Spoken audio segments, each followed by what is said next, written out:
on Friday, when I went to pick up my son, they give me a paper saying that the daycare that he goes to, it was exposed to the virus. I called my farmer, telling him about the situation. He told us not to come to work because of the safety of the crew. We don't work, we don't get money, we don't get paid. The test that your son took is going to take 2 weeks to get the results. Yes.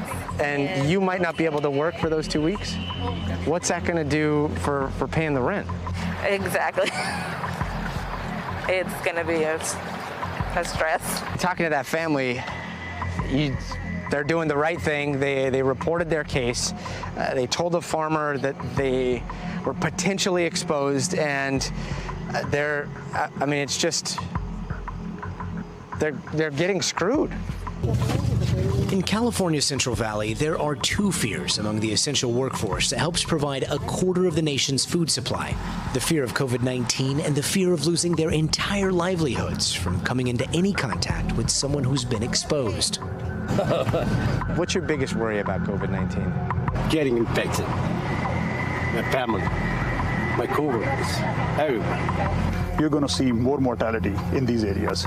It's a pandemic, and in pandemic, you can't leave, some virus here and then take care of this virus here, and you cannot leave these communities like this. If you're going to leave one factory where you're not going to test it, and you're going to have one farm where you test it, really, people are going to be on the weekend and get together on a party, then what's the point? These are all harvested by hand. Jim Beagle is the CEO of Grapery Company, which manages these fields and workers. If somebody has to miss work, we pay them anyways. So you guys are paying people even if they're quarantined at home? Yeah, that's right. That's right. We're going to take care of you if you think you're sick. We're going to do the right thing. The Farm Workers Union says that's the law and everyone should be following it. But a lot of times, it's not the farms, but smaller labor contractors that hire the workers. My number one concern is the farm labor contractors, the middle person. Reason why, whenever we see anything when it comes to abuse or wage theft, or in this case, not having access to PPE or the information that they need, it's always going to be in the middleman. A labor contractor trade association says over 50% of those operations, many in the Central Valley, are small and might not have the resources for robust compliance departments. The Farm Workers Union estimates up to 70% of agricultural workers are undocumented, so they don't qualify for unemployment benefits. Since the pandemic, the state of California has ordered that full-time workers must be paid 80 hours of sick leave if they have to miss work, and set up a $125 million fund to help, plus an additional $52 million for programs like this mobile testing site where health providers can build trust among workers. I know you guys are asking for a little bit of information, names, date of birth, those kind of things. Are you guys asking for documents? Are you checking immigrations? Absolutely not, and that is not the intent at all. We are here to help. One of the things you don't see very often behind the scenes, but we do all the time, is we compare notes with our partners at Telemundo. This is Guad Venegas. You were telling me a little while ago, you actually talked to somebody who admitted to going to work even though they knew that they were exposed to COVID-19? I did. I talked to a field worker that he's out doing grapes today. He was exposed to the virus. He basically told me, look, if I go get tested and people find out that I might have the virus, then I can't work, then I can't make any money, and how am I going to support my family? Es una ayuda que podíamos obtener. Nunca la pudimos obtener. So he says him and his wife tried to apply for the aid given to undocumented workers in California, but they were never able to get through because the phone line was actually saturated. He says if they would have gotten that help, the extra $500 for each one of them, then their kids could have stopped eating rice and beans and maybe had different kinds of food at home. So some have hidden their symptoms to keep working. Ernestina works at a pistachio packing plant. Señoras que estaban tosiendo y pues. See, so she says at work she would go inside the restroom and she would hear her co-workers coughing because they were most likely sick with COVID. Y aún así iban a trabajar. And even though they knew they were sick, they would go to work. This is the disease, it is killing people. When people who are 35 years in perfect health are getting affected too. For the medical community, it's simple: contain the spread, while some workers feel their decisions are more complicated and the consequences more dangerous. Health or livelihood, with the potential for disaster either way.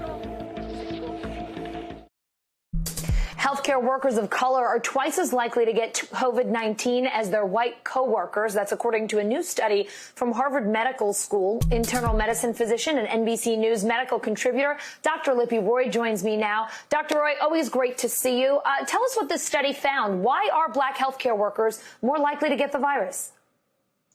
Great to see you, Allison, and I love the Friday shirt. Thank you for the reminder. So yeah, this was a study done by researchers at Harvard Medical School that showed that healthcare workers of color were twice as likely to be working with patients who were either suspected or confirmed to have COVID-19. They were also twice as likely as their white counterparts to be tested for COVID-19. And they were also more likely to reuse PPE or use inadequate PPE. So all of these data points, Allison, highlight the fact that structural racism exists amongst people of color who are working on the front lines and insofar as PPE is involved. I'll also add that the study showed that of the 900 healthcare workers who died from COVID-19, 62% were people of color. So this is something that we as a society really need to pay attention to and make sure that people of color, and including in the front lines, working as frontline healthcare workers, are getting access to proper care themselves and are getting access to proper PPE, just like everyone else should be. Dr. Roy, let's talk a little bit more about that racism. Nevada this week declaring systemic racism a public health crisis. It is one of several states and cities to do so. What are some of the biggest health issues here, the biggest things that are lacking, and how has COVID-19 magnified those issues? Well, I mean, this is such a key point. And if you recall from the protests that happened recently nationwide, these racially driven protests were where actually doctors like myself included showed up at these protests. And we said that racism is a public health issue, is a public health crisis. And look, there is nothing like a pandemic to expose the existing cracks in the U.S. healthcare system.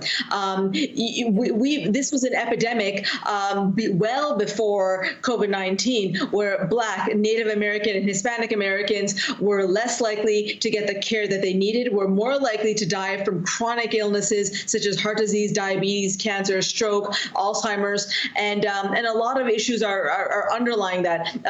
Bias amongst healthcare workers, lower rates of insurance amongst people of color, and then just structural systemic racism amongst healthcare workers and the healthcare system and society in general. So there's a lot of work to be done, but we need to recognize racism as a public health crisis.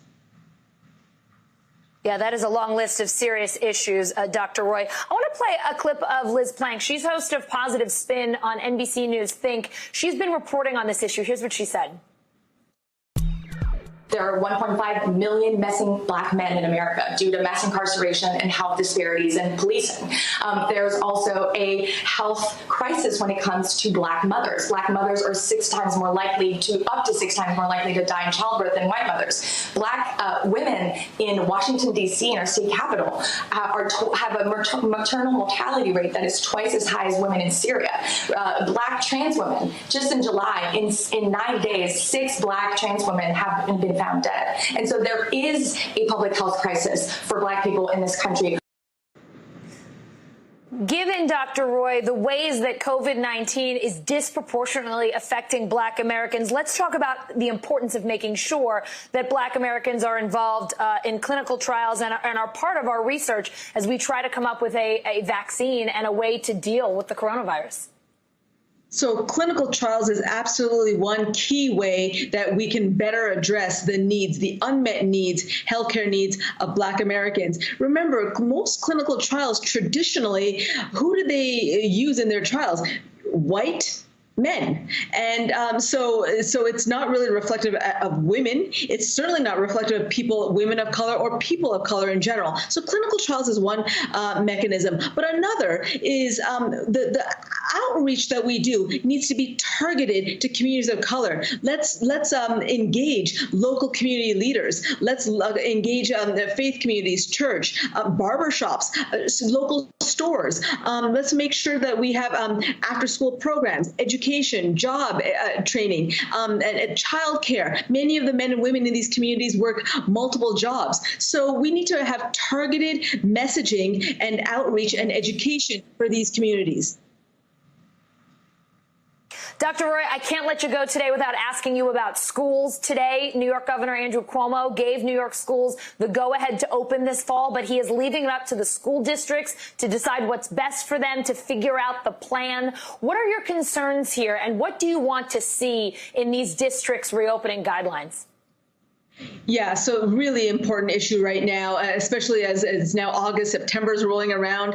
It's really important before any school even thinks of reopening, that they look at the test positivity rate and the amount of COVID spread in that community. New York State and New York City specifically, thankfully, is in a position now where the community spread is so low. And again, that's measured by test positivity rate. It's measured by hospitalizations, intubations, and deaths. And thankfully, all of those numbers have gone down. So now we are in a position in New York City, where I am right now, that schools can reopen, but it's going to have to depend on the specific communities. But this cannot apply to many other states, such as Texas, Florida, Arizona, where there's still extremely high rates of community spread of the virus. And we know now, based on the studies that what we're seeing in Georgia at that camp, at the school, and other studies showing that children of all ages can not only get infected, but transmit the virus to others, both to themselves and to adults. So that's, of course,